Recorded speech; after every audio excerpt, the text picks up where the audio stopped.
এ কি রতন, তুই মাছ চুরি করছিস আমার পুকুর থেকে? এত সাহস তুই পেলি কোথায়? মাছ চুরি করিনি তো। পুকুর থেকে দুটো মাছ নিয়েছি, তাতে চুরি করা হলো। তা তো দেখতেই পাচ্ছি। মাছ নিয়ে যাচ্ছিস না বলে মাছ নিচ্ছিস, আবার বলছিস চুরি করছিস না। তোকে মাছ নেওয়ার অনুমতি দিয়েছে কে? দুটো মাছ নেওয়ার অনুমতি লাগে না অবিনাশ বাবু। আমি তো শুধু আপনার পুকুর থেকে দুটো মাছ নিয়েছি, সমস্ত পুকুর তার উঠিয়ে নিয়ে যায়নি। দুটো নাও আর একটাই নাও, মাছ তো আমার পুকুরে নিয়েছো তাই না? আর সেটা অনুমতি ছাড়াই নিয়েছো। হাতে নাতে ধরা খেয়েও বলছে সে চোর না। তাহলে তুমি এভাবে গ্রামে চুরি করে বেড়াচ্ছ তাই না? কি বলছেন অবিনাশ বাবু? আপনি ভালো করেই জানেন আমি চোর নই। আমি গ্রামের কোনো চুরি করি না, শুধুমাত্র আপনার পুকুর থেকে দুটো মাছ নিয়েছি। শুধুমাত্র দুটো মাছ করো না তো, অনুমতি ছাড়া নিচ্ছ, এটাই চুরি। আচ্ছা আচ্ছা বাবু, আপনার দুটো মাছ আপনি রেখে দিন। এই মাছ আমাকে নিতে হবে না। বারবার শুধু চোর চোর বলছেন, দুটো মাছ নিয়েছি তাতে একদম চোর হয়ে গেলাম? আরে চোর তো হয়েইছ। চোরকে চোর বলবো না তো কি বলবো? আমার মাছ এখানে রেখে যাও। আর যদি কখনো আমার পুকুরের আশেপাশে তোমাকে দেখি, তাহলে তোমার খবর করে ছাড়বো আমি, চোর কোথাকার।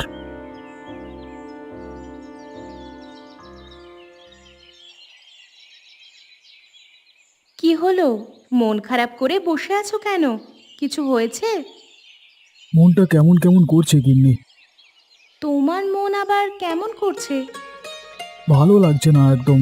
জীবনটা একদম একঘেয়ে হয়ে গেছে। যদি একটু পিকনিক করতে পারতাম তাহলে বোধহয় মনটা একটু ভালো হতো। ও, এই ব্যাপার। তোমার পিকনিক করতে ইচ্ছে করছে, এই জন্য তোমার ভালো লাগছে না। বলতে পারো তাই, কিন্তু এখন কি করব বলো তো গিন্নি। এভাবে একঘেয়ে জীবন কাটাতে তো ভালো লাগে না তাই না? ঠিক আছে, তোমার একঘেয়ে জীবনের একটা ব্যবস্থা আমি করছি। তাই নাকি? তা কি করবে শুনি। কি আবার করব? তোমার ইচ্ছে হয়েছে পিকনিক করার, তাই পিকনিক করব। পিকনিকের কথা শুনেই মনটা কেমন ভালো হয়ে গেল। কবে পিকনিক করবে গিন্নি? এখন তো পিকনিকের দিন নয়, কয়েকদিনের মধ্যেই বর্ষা নেমে আসবে। বর্ষা নামলেই তোমাকে নিয়ে পিকনিক করব। ঠিক আছে, কথা দিচ্ছ তো? আরে হ্যাঁ বাবা, যখন সিদ্ধান্ত নিয়েছি আমরা পিকনিক করব, তো পিকনিক করবই। তাছাড়া আমারও আর একঘেয়ে জীবন ভালো লাগছে না। অনেক দিন কোথাও ঘুরতে যাই না, পিকনিক করি না। তাই এবার ভাবলাম তাহলে একটা পিকনিক করাই যায়। আমি অনেক খুশি হলাম গিন্নি। যাই, পিকনিকের সব ব্যবস্থা আমি আগেই করে রাখি, যেন বর্ষা আসলে সমস্যা না হয়ে যায়। ঠিক আছে, করো। বর্ষা আসতে তো আর বেশি দেরি নয়। এখনই ব্যবস্থা করে রাখলে পিকনিকও সুস্থভাবেই হবে। কি হলো নগেন, মন খারাপ কেন তোমার? কি আর করব, হরিপদ কাকা, এই গ্রামে আর থাকতে ইচ্ছে করছে না। ইচ্ছে করছে অন্য গ্রামে চলে যাই। আহা, তা কেন করবে? এই গ্রামে তোমার জন্ম হয়েছে, এই গ্রাম তোমার। তুমি অন্য গ্রামে কেন যাবে? কি করবো হরিপদ কাকা, আমি কোনো চুরি করি না, তাও অবিনাশ বাবু আমাকে চোর ভাবেন। ভাবেন গ্রামে যত চুরি সব আমিই করি। বলুন তো, আমাকে দেখলে কি চোর মনে হয়? তুমি তো একটা ভালো ছেলে, তোমাকে চোর মনে করবে কেন? আমি কিভাবে বলবো বলুন তো কাকা, এই জন্যই আমার ভালো লাগে না। আমি গ্রামে সুখে স্বাচ্ছন্দ্যে আছি, আর অবিনাশ বাবু আমাকে ভাবেন চোর। আমি গ্রামে কারোর সামনে মুখ দেখাতে পারি না। মনে হয় সবাই আমাকে চোর ভাবছে। এটা কি লজ্জার বিষয়? লজ্জার বিষয় তো বটেই। তা তুমি অবিনাশ বাবুকে সবটা খুলে বলো যে তুমি চোর নও। বলেছি হরিপদ কাকা, কিন্তু অবিনাশ বাবু বলেন চোর কখনো চুরি করে স্বীকার করে না যে আমি চুরি করেছি। এই জন্য সে আমার কথা বিশ্বাস করে না। আহা, এটা কেমন কথা? চুরি না করে শুনতে হচ্ছে চোর, কি আর করবে বলো? কেউ নিজে বিশ্বাস না করলে তো তাকে আর জোর করে বিশ্বাস করানো যায় না তাই না?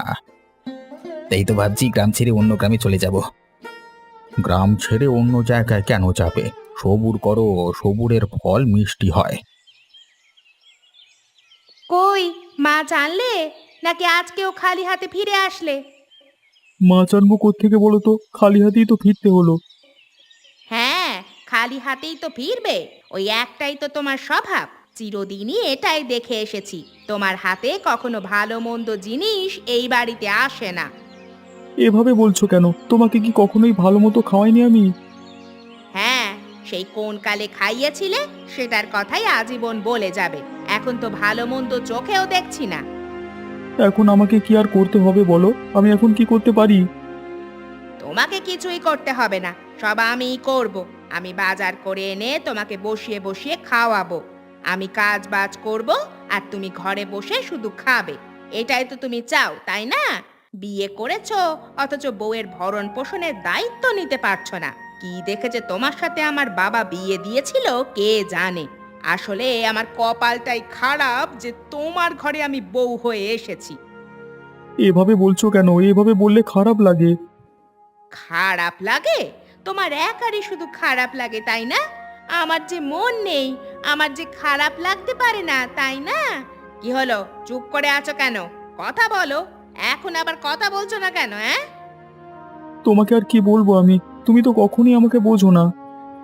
তোমাকে বুঝি বলেই তোমার সংসার আমি এখনো করে যাচ্ছি, না হলে সেই কবেই চলে যেতাম। শুধু আমি তোমার ঘর করে গেলাম, অন্য কেউ হলে কখনোই করতো না। হ্যাঁ, ওই এলেন। সারা দুনিয়া ঘুরে মশাইয়ের এখন বাড়ি ফেরার ইচ্ছে হলো। তো কি করব? বাড়িতে বসে বসে সারাদিন তোমার ওই রাগী মুখটা দেখবো, তার থেকে সারা দুনিয়া ঘোরা ভালো। কি বললে তুমি? আমার রাগী মুখ? এই মুখ আর এখন তোমার দেখতে ইচ্ছে করছে না, তাই না? তো তুমি ঘুরতে সারা দুনিয়া, বাড়িতে ফিরলে কেন, হ্যাঁ? আমার বাড়ি, আমি আমার বাড়িতে এসেছি, তাতে তোমার কি? তোমার বাড়িতে তো আমি আসিনি, তাই না? আমি সারা দুনিয়া ঘুরবো নাকি আমার বাড়িতে ফিরবো সেটা আমার ব্যাপার। ও, এখন বাড়ি নিয়েও খোঁটা দিচ্ছ?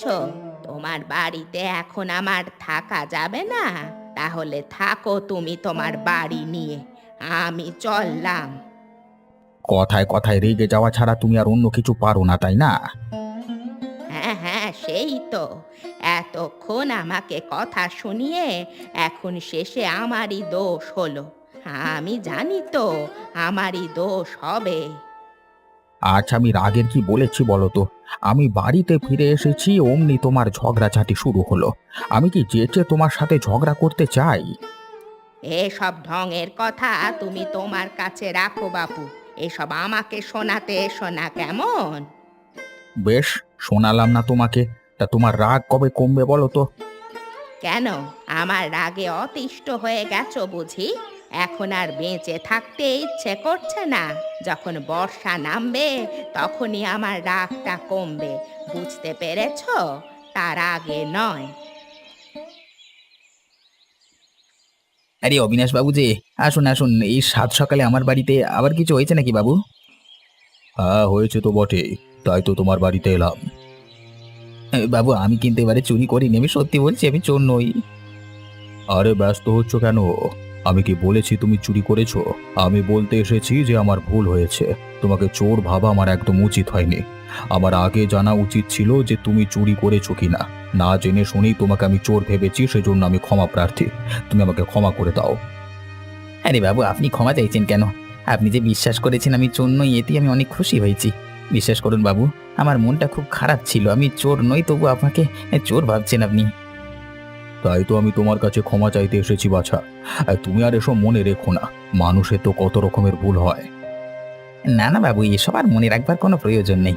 আপনি যে আমাকে বিশ্বাস করেছেন এতেই আমি অনেক খুশি। আমি আর এসব মনে রাখতে চাই না, মনে রাখলে কষ্ট লাগে। আমি এই গ্রামে মুখ দেখাতে পারতাম না আগে, ভাবতাম সবাই আমাকে চোর ভাবছে, কিন্তু এখন আমি বুক ফুলিয়ে গ্রামে হাঁটতে পারবো। আপনাকে অসংখ্য ধন্যবাদ বাবু। তুমিও যে আমাকে ক্ষমা করে দিয়েছো এতেই আমি খুশি। তোমাকে অনেক ধন্যবাদ নগেন। তাহলে আমাদের সম্পর্কটা আবার আগের মতো হয়ে গেল, তাই না বাবু? হ্যাঁ। কি গো গোপাল দাদা, বাজার করে ফিরলে নাকি? হ্যাঁ রে, তোর কি খবর? আমার খবর তেমন ভালো না দাদা। এই ঝোঁকের বশে কি একটা কাজ করে ফেললাম, এখন পস্তাতে হচ্ছে। সে কি, কি এমন কাজ করলি আবার?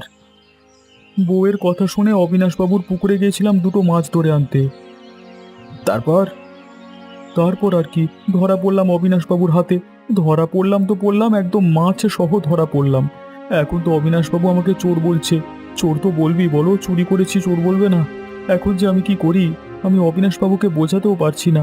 শেষে মাছ রেখে চলে আসতে হলো। মাছ রেখে আসবার জন্য ঘরে বউয়ের সাথে আবার ঝামেলা হলো। ঝামেলাগুলো আর আমি নিতে পারছি না, বুঝলে গোপাল দাদা? মানুষ ঝোঁকে পড়ে কত কাজ করে, আর তুই কিনা করলি চুরি। এটা কোনো কাজের মধ্যে পড়লো? চুরি করা একটা লজ্জার বিষয়, আর তুই চুরি করে ফেঁসে গেলি। কি করব দাদা, কখনো তো চুরি করিনি, তাই কাঁচা হাতে চুরি করতে গিয়ে ধরা পড়ে গেলাম। এখন অবিনাশবাবু আমাকে খারাপ ভাবছেন, কি জানি গ্রামের সবাইকে হয়তো বলেও দেবেন, আমি মুখ দেখাবো কিভাবে বলো তো? তাহলে তোরা কাজ কর, তুই আগে অবিনাশ বাবুর কাছে যা, গিয়ে সবটা খুলে বলগে যা, তারপর অবিনাশ বাবুর কাছে ক্ষমা চাইবে এ বিষয়ে। আশা করছি অবিনাশ বাবু তোকে ক্ষমা করে দেবেন। কিরে, আজকে তো দেখছি তোর আনন্দ আর ধরছে না। এত আনন্দ কিসের তোর? হরিপদ কাকা, তোমাকে বলেছিলাম না অবিনাশ বাবুর সাথে আমার খারাপ সম্পর্কের কথা। আমাদের সম্পর্ক তো ভালো হয়ে গেছে। সে কি, কিভাবে হলো? আজকে সকালেই অবিনাশ বাবু আমার বাড়িতে এলেন। তারপর এসে আমার কাছে ক্ষমা চেয়ে বললেন তার নাকি ভুল হয়েছে। সে না বুঝে আমাকে চোর ভেবেছে। আমার যে কি আনন্দ লাগছে না হরিপদ কাকা, তোমাকে কিভাবে বোঝাবো? তা হুট করে অবিনাশ বাবু তোর কাছে এসে ক্ষমা চাইলো কেন? তা তো আমিও বুঝতে পারছি না কাকা।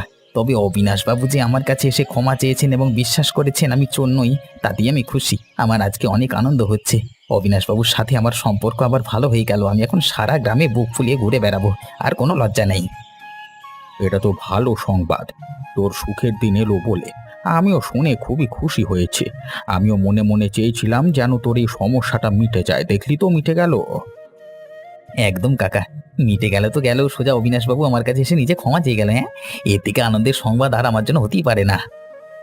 হ্যাঁ, এটাই তোর জন্য আনন্দের সংবাদ। তাহলে এই আনন্দে একটা কাজ করা যায়, একটা ভোজের আয়োজন কর দেখি। ভোজের আয়োজন করলে আনন্দটা একটু বেশি হবে।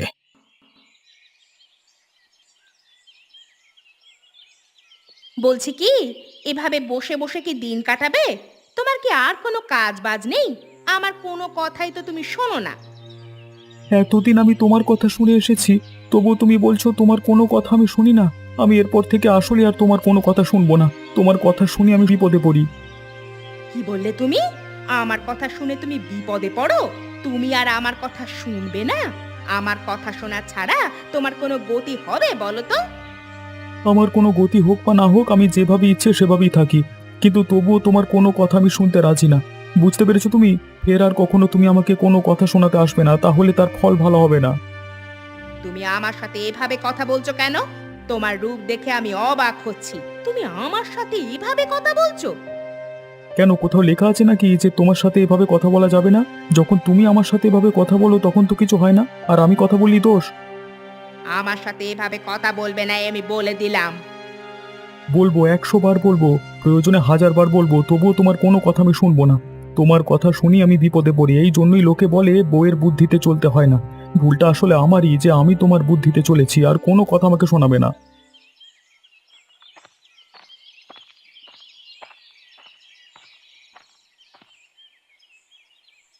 তোমরা দুজনেই দেখছি আমার বাড়িতে, কোনো খবর আছে নাকি? হ্যাঁ বাবু, আপনার সাথে কিছু পরামর্শ করবার ছিল, তাই আপনার কাছে চলে এলাম। আমার সাথে পরামর্শ? তা কি পরামর্শ শুনি? বাবু, অনেক দিন ধরে আমরা সবাই মিলে ভাবছিলাম যে একটা পিকনিকের আয়োজন করব, কিন্তু সময় হয়ে উঠছিল না। তাই আমরা ভাবলাম যে এবার আমরা সবাই মিলে একটা পিকনিকের আয়োজন করেই ছাড়বো। আপনার সাথে পরামর্শ করতে এলাম এই বিষয়ে। পিকনিক? তা ভালো কথা, কিন্তু বর্ষা আসতে তো এখন ঢের দেরি। এই গরমের সময় তোমরা পিকনিক করতে চাও? আগে হ্যাঁ বাবু, পিকনিকের আয়োজনটা করেই ফেলি। সবার মনই পিকনিকের জন্য আঁকো করছে। এবার একটা পিকনিকের আয়োজন করলে মন দোহায় না। আপনি না করবেন না বাবু? কিন্তু এই গরমে পিকনিক করলে বদহজম হতে পারে, আর বদহজম আমি নিতে পারি না। বর্ষা পড়লে পিকনিকটা করলে হয় না? বর্ষা পড়লে না হয় আরো একবার পিকনিকের আয়োজন করা যাবে, কিন্তু এখন যখন সবাই মিলে ঠিক করেছি যে পিকনিক করা প্রয়োজন, তখন একবার করেই ফেলি বাবু। আপনি দয়া করে না করবেন না। আপনি গণ্যমান্য ব্যক্তি, আপনি যদি আমাদের পিকনিকে উপস্থিত না থাকেন তাহলে কি হয়? হ্যাঁ বাবু, আমাদের পিকনিকে আপনার উপস্থিতি কাম্য। কি আর করার, তোমরা যেহেতু নাছোড়বান্দা, পিকনিক তোমরা করিয়ে ছাড়বে। তাহলে আয়োজন শুরু করো, আমি উপস্থিত থাকবো। আজকে আবার তোমার কি হলো? সারাটা দিন দেখি তুমি মন খারাপ করে বসেই থাকো। মন খারাপ করা ছাড়া তোমার কি আর কোনো কাজ নেই নাকি? কি করব গিন্নি, মন ভালো করবার জন্য কোনো কাজ করতে গেলেই দেখি উল্টে মন খারাপ হয়ে যায়। এই মন খারাপটা একটা রোগ হয়ে গেছে, বুঝলে? কোনোভাবেই মনটাকে ভালো করতে পারছি না। কিন্তু মন খারাপের তো একটা কারণ থাকে। তোমার মন খারাপের কারণটা কি বলো তো? আগে মন খারাপ ছিল, তারপর সেই মনকে ভালো করবার জন্য আমরা সবাই মিলে সিদ্ধান্ত নিলাম পিকনিকের আয়োজন করব। এত চড়াই উতরাই পার হয়ে সবকিছুর সিদ্ধান্ত নেওয়া হলো। এখন পিকনিকের সময় এসে দেখছি ঝড় বৃষ্টিপাত এসব হচ্ছে। পিকনিকের সমস্ত আয়োজন এখানে বৃথা গেল। এখন তুমিই বলো গিন্নি, মন খারাপ না করে আমি যাব কোথায়? মন খারাপ আমার পিছু ছাড়ছে না। ও আচ্ছা, এই ব্যাপার তাহলে। এই বৃষ্টিপাত হচ্ছে এই জন্য তোমার মন খারাপ? হ্যাঁ গো গিন্নি, পিকনিকের সমস্ত আয়োজন নষ্ট হয়ে গেল। এখন আমরা পিকনিক করব কিভাবে বলো তো? আর পিকনিক না করলে মন ভালো হবে কি করে? সবাইকে বলে কয়ে রাজি করিয়ে শেষে কিনা এই হাল। এমন জানলে আমি পিকনিকের নামও মুখে নিতাম না। আহা, দুঃখ পেও না। বৃষ্টি আসবে কিনা আগে থেকে সবাই কিভাবে জানবে বলো তো? আর বৃষ্টিও তো জানে না যে তোমরা পিকনিক করবে, তাহলে হয়তো বৃষ্টিও নামতো না। এখন আর কিছুই করার নেই। হ্যাঁ গো, কিছু করবার নেই। কোনো উপায় পাই না বলেই তো এখানে মন মরা হয়ে বসে আছি। জীবন আসলেই একঘেয়ে গো, কোনো কাজ ভালোভাবে সম্পন্ন করতে পারছি না।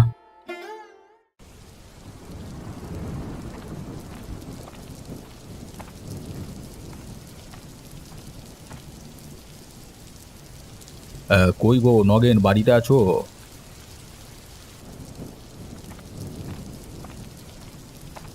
আরে বাবুজি, এই বৃষ্টির মধ্যে ছাতা মাথায় আপনি আমার বাড়িতে? উপরে উঠে আসুন।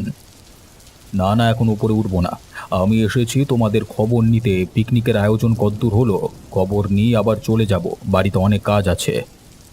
বাবু, যে বৃষ্টি শুরু হয়েছে তাতে পিকনিকের আয়োজন করব কিভাবে?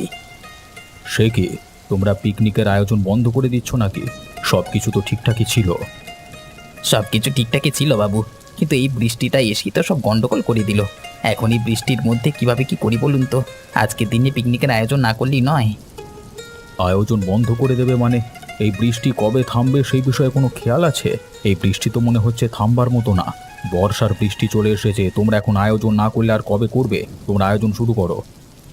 বাবু, এই বৃষ্টির ভেতরে আয়োজন শুরু করব? অবশ্যই করবে। আর আনন্দের কথা ভাবতে গেলে এত সময় দেখলে চলবে না। এই বৃষ্টির মধ্যে যা করবার করো।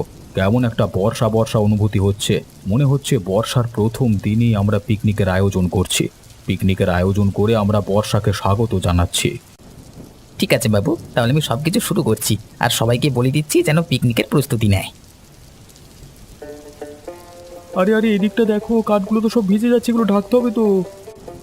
আরে হ্যাঁ হ্যাঁ, কাঠগুলো ভিজে গেলে রান্না চাপাবো কিভাবে? আরে কাঠগুলো আগে ঢেকে দাও। তোমরা সবাই রান্না শুরু করে দাও তো দেখি, এখন বৃষ্টিটা একটু কমেছে। আরে কোনোভাবেই তো আগুন ধরানো যাচ্ছে না।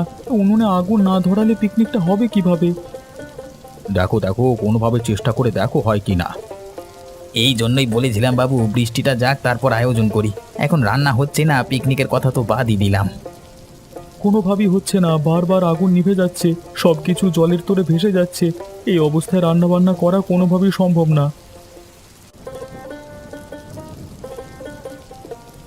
দেখো দেখো, বৃষ্টিতে পুকুরের মাছগুলো কেমন লাফাচ্ছে। এই ছোটবেলাকার কথা মনে পড়ে গেল। এমন কত বৃষ্টিতে ভিজেছি, মাছ ধরেছি। আজকে এক কাজ করলে কেমন হয়? আমরা সবাই মিলে সেই ছোটবেলায় ফিরে যাই। হ্যাঁ, বৃষ্টিতে ভিজে আমরা আবার সবাই মিলে মাছ ধরি, কি বলো? তা তো ধরাই চায়, আমারও আনন্দ হচ্ছে, কিন্তু অবিনাশ বাবু যদি কিছু... আরে আমাকে নিয়ে চিন্তা করতে হবে না। তোমরা একটা কাজ করো, পিকনিক মানেই তো আর খাওয়া দাওয়া নয়। পিকনিক মানে আনন্দ করা। তোমরা সবাই মিলে পুকুরে মাছ ধরো, এটাই আমাদের পিকনিক। তাহলে বাবু, আপনিও আমাদের সাথে চলুন। আপনিও আমাদের সাথে বৃষ্টিতে ভিজে মাছ ধরবেন। আমরা সবাই ছোটবেলাকার মতো একসাথে বৃষ্টিতে ভিজবো। ঠিক আছে, চলো তাহলে। সবাই মিলে পুকুরে নেমে জমিয়ে মাছ ধরি। কি আনন্দই না হচ্ছে আমার।